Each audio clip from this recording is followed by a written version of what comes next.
Ini adalah bulan ke-9 semenjak kelulusan gua dari SMA.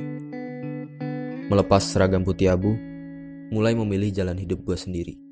Mau lanjut kuliah, kerja, atau gap year. Dan gua memilih gap year karena belum punya duit buat kuliah.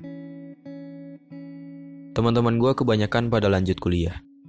Ada yang kuliah sekedar kuliah padahal gak serak sama jurusannya. Ada yang kepaksa kuliah di suatu jurusan karena keinginan orang tuanya. Ada juga yang benar-benar tahu tujuan hidupnya kemana, berjuang mati-matian, dan sekarang berhasil masuk ke kampus impiannya. Sebagian teman gue yang lain ada yang milih kerja. Ada yang sekarang udah kerja di bank, tiap hari snapgramnya ngitungin duit orang. Ada yang gak sengaja ketemu di minimarket, rupanya sekarang dia jadi pelayan tokonya.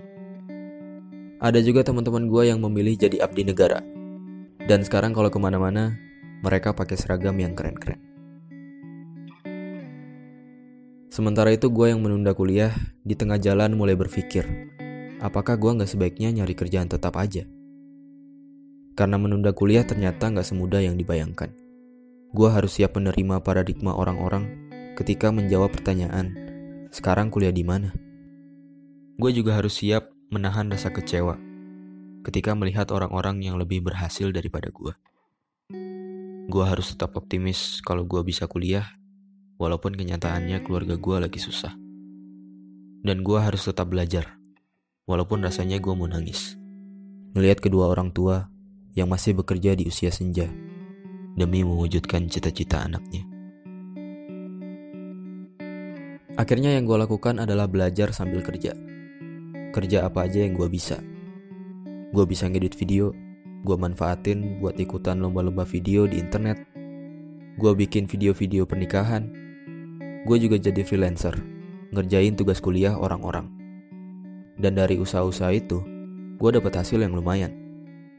Ya, meskipun hasilnya gak pernah terkumpul buat biaya kuliah dan selalu habis buat kebutuhan rumah.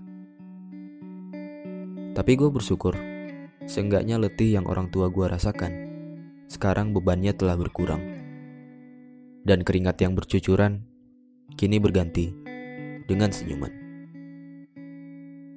Kehidupan setelah SMA membuka mata gue bahwa hidup sejatinya adalah seni memilih. Memilih mana yang mendingan. Karena pilihan apapun yang akan kita ambil, ingatlah bahwa tidak ada pilihan yang benar-benar sempurna. Mereka yang kuliah pernah bilang, enak ya, dia udah kerja, udah bisa jajan pakai duit sendiri. Mereka yang udah kerja juga pernah bilang, enak ya yang nunda kuliah, bisa nyantai-nyantai di rumah. Sedangkan mereka yang menunda kuliah bertanya-tanya, kapan ya gue bisa kuliah? Bisa gak ya gue keterima kerja?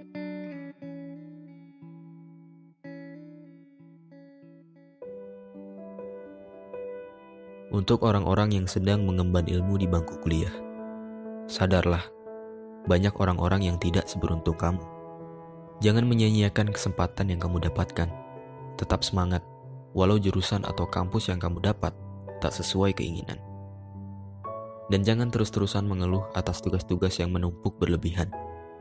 Karena ingatlah, tugas-tugasmu itu tak sebanding dengan kerja keras orang tua yang membesarkan kamu. Untuk orang-orang yang sedang merasakan letihnya bekerja, berhentilah membanding-bandingkan hidupmu dengan orang lain. Karena manusia itu memandang dan dipandang. Ketika kamu melihat mereka, kamu merasa mereka adalah orang yang paling bahagia. Padahal ketika mereka melihat kamu, mereka merasa justru kamulah orang yang paling bahagia. Tanpa kamu dan mereka ketahui bahwa masing-masing sebenarnya punya kesedihan yang tak diperlihatkan.